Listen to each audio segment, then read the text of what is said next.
particular kind of American, obviously, the kind of Americans you see in Europe, who often, for some reason, seem to be very generously proportioned. And you see them in museums, blocking up the exhibits, going, what is this? Can we eat it? Where are we? Can we pee? Where are we? And yet, when you go to America, you see that it's a very, very, because it's so competitive and everything, people are ultra-fashionable and very thin, really. I think the Americans you see in Europe are all the ones who stay in their apartments, get food piped in, and then they're just shipped out to Europe. But the ones over there, you see these amazing-looking people. They don't look real at all, these incredibly exiguous women. You know those people who look like they can't support the weight of their own teeth in their head? Stalking in and out of fashionable restaurants. I don't know what they do in there. Maybe they just rub pesto on their legs or something. And you know, they look like they weigh as much as a photograph of themselves. And very fashion conscious. But people have this idea that it's still the promised land. You know, somewhere like California, which everything is fruitful and abundant. But Arnold Schwarzenegger is the governor of California. There's a perfectly ordinary English sentence. How did that happen? Do you know how that happened?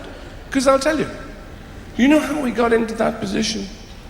He got there by lifting things.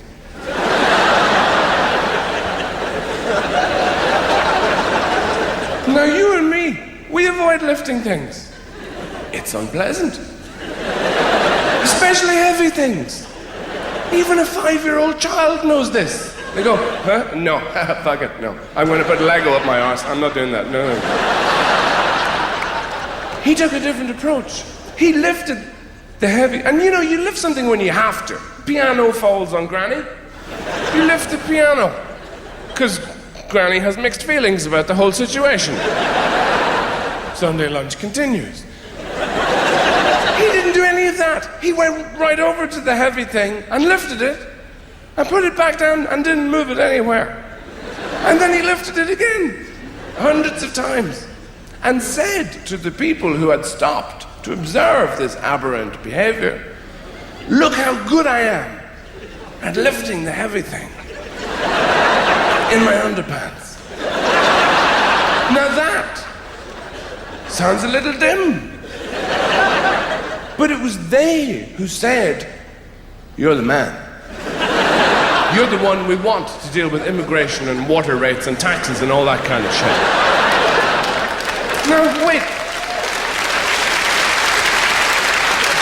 What we need to know is, how bad was his predecessor at that job? You know, this must have been somebody who came to work covered in children's blood every morning.